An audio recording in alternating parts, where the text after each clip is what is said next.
Hey there, everyone. Thanks again for tuning in to Sin's Workshop. Hope you're having a wonderful day. You're going to have to excuse me. I'm super congested because I just recovering from a cold.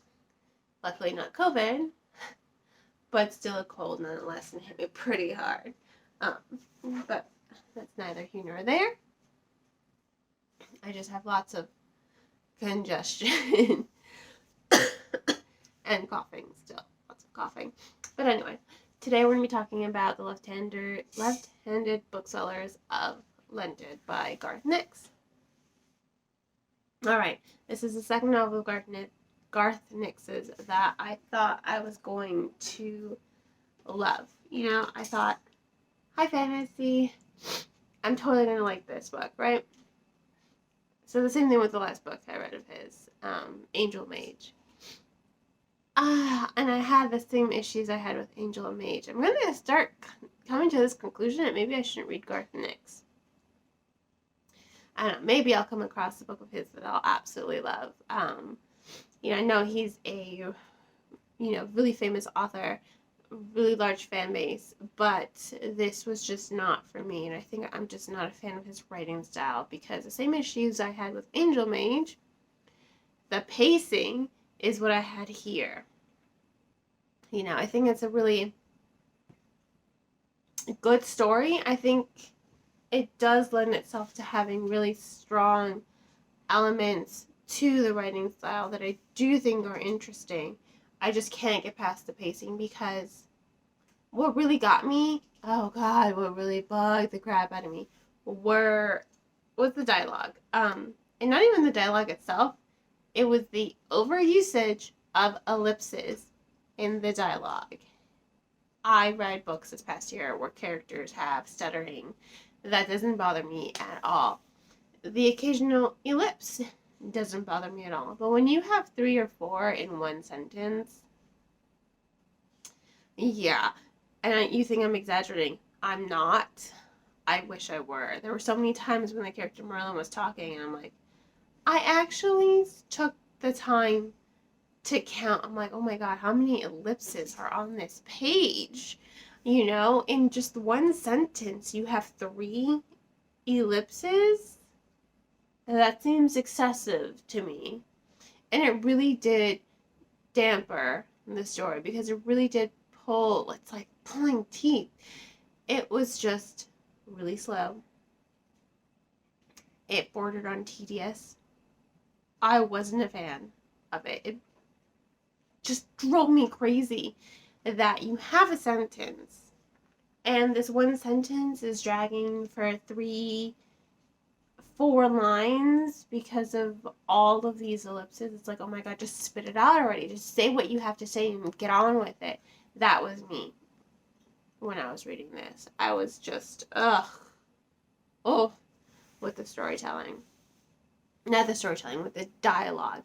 It bugged me. It really, really bugged me so much.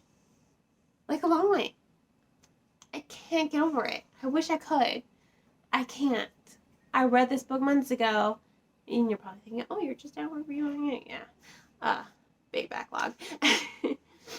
I read this book months ago, and it still bothers me. I looked over my notes, and I was just like, oh, God, yes, those ellipses.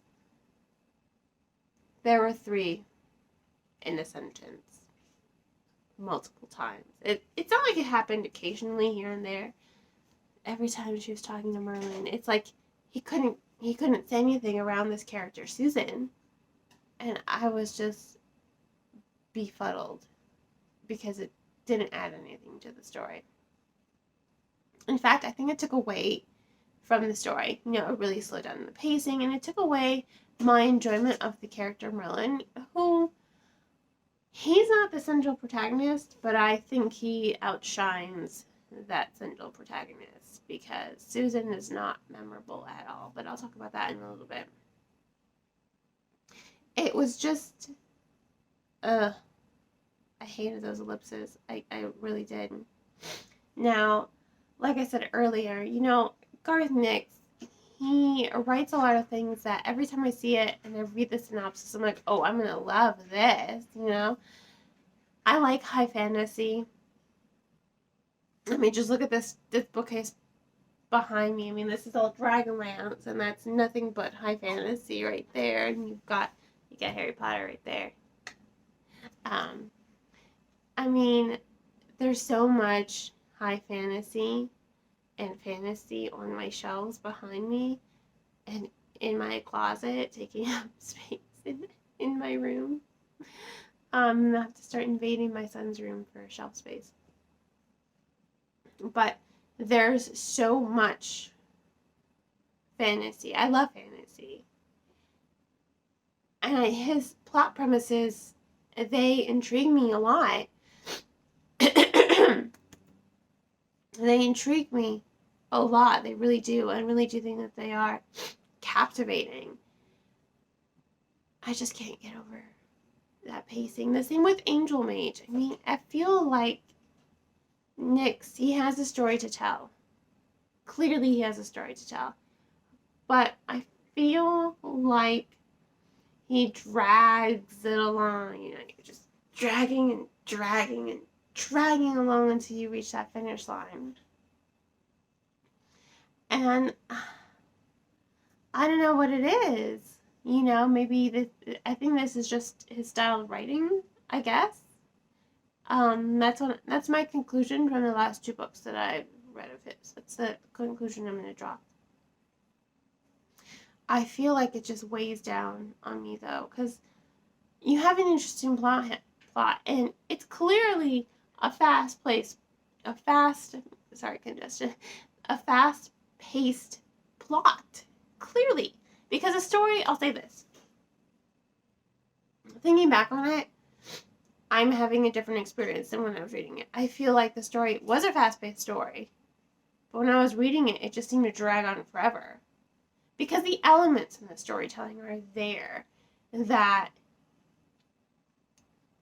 keep the adventure going. You know, this character, Susan, she's going from here to here. She's going all over England from, you know, punk rock era England to mystical otherworld England. That is kind of reminiscent of King Arthur's time, you know, King Arthur's court with fairies and fey creatures, and I really liked those parts of the story, the fantastical parts.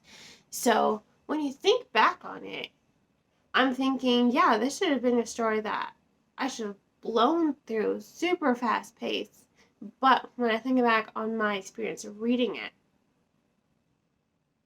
I remember it just dragging and dragging, because I'm remembering the story as it was, and I'm like, yeah, definitely moves really quickly. But then I'm remembering, God, that dialogue. I think it's just the dialogue that really dampens the story and really slows down the pacing for me to a stop, because it was just unbelievably boring. That dialogue. I'm not averse to ellipses, but you can't have them all the time. I need to be able to miss them. Did not miss them here. Did not. They were everywhere, and bugged the crap out of me. Just bugged the crap out of me. But, you know, that's just me. Now, as for the characterization, oh boy.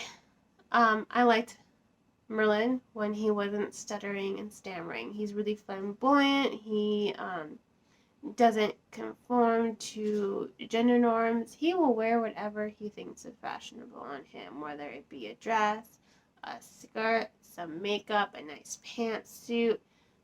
He'll dress however he wants, however he's comfortable, and I think that that's great about him. Honestly, I liked Merlin way more than Susan, who I don't remember anything about. Honestly, the most memorable thing about her was her punk style. Spiky hair, studs, you know. And then her Doc Martens, because she's always talking about her damn Doc Martens. I get it. You really love your Doc Martens. Trust me. I understand. I have Doc Martens. I love them too. They're great. But that's all I remember about her.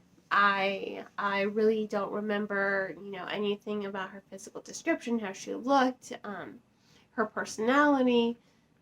She didn't shine. Now Merlin, he shined. I liked Merlin. Again, when he wasn't stuttering and stammering along, I thought he was a really good character. Unfortunately, he takes away from the main character because he's the one, he outshines her. Basically, he just outshines her. And how can you appreciate the main character if a secondary character is outshining them?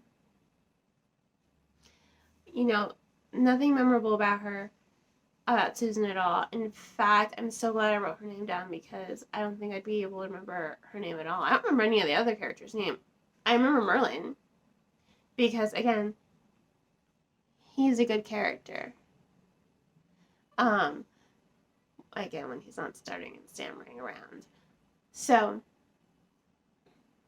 I think it's just a story that fell flat for me ultimately. Poor dialogue construction, in my opinion, really slowed down what should have been a fast-paced story. Lots of interesting fantastical elements. I did like those elements. With the Fae, they're coming after her because apparently she has Fae blood, Susan. She doesn't know it, but she does. And Merlin, in his flamboyant, I don't care style. I liked those parts of it, but it just really wasn't my cup of tea. Ultimately, I was bored by it.